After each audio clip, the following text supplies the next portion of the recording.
Hey everyone, thanks for taking the time to watch this video. What we have here is a 2003 e46 M3 convertible 6-speed manual. We picked it up with 100,000 miles on it.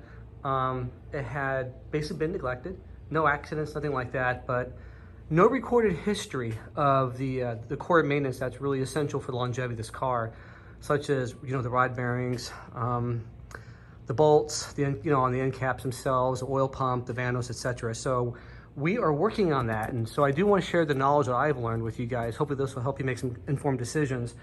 Let's talk about the actual bearings themselves. So we went ahead, it's messy here guys, but just bear with me. We went with the ACLs. They actually have a really good reputation, and I went with the, let me turn this over to get you the actual numbers here. Hopefully it'll be easy to read. So these are the 0.001 oil clearance. Now, if your crank is within spec, after you do like a plastic gauge measurement, these are the ones I would recommend, okay? They went in really easy, no problem. Now, let me walk you over to something that's pretty unique here. Some of you guys may know this, some of you may not, and that is gonna be in the oil pump. So I learned that you can actually have the oil pump machined with larger rotors for tighter tolerances to move more volume when you reach the higher RPMs. Now, whether you track this car or not, this is an 8,000 RPM engine. A lot of folks are gonna spend these cars on the street. So my logic was, hey, the engine is capable.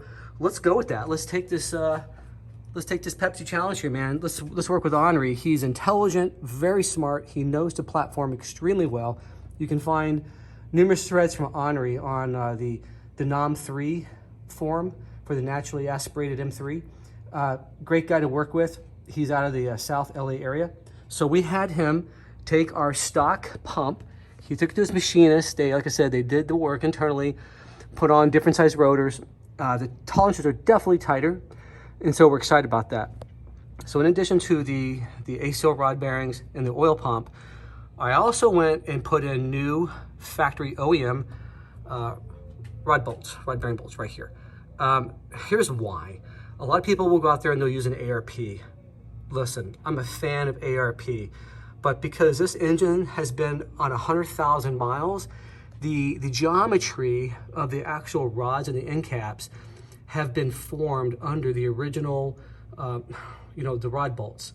So I stuck with that. If I went with the ARPs, it would actually change that, which could affect the crank. So that was my personal choice. This was debated a lot online, but after speaking with Anri and even talking to ARP, I highly recommend if your engine had the original OEM rod bearing bolts on there, stick with them. All right. Also, one other thing I want to leave you with on this engine is that the Vanos system. We went with Beisan. I bought a complete brand new head unit, ran them completely, put it on there, and it is awesome. Very excited about it. So this pretty much is being bulletproofed here, and we're making a lot of other changes that we'll share here on the channel soon enough, but just wanted to give you guys a glimpse of what's going on. Thank you.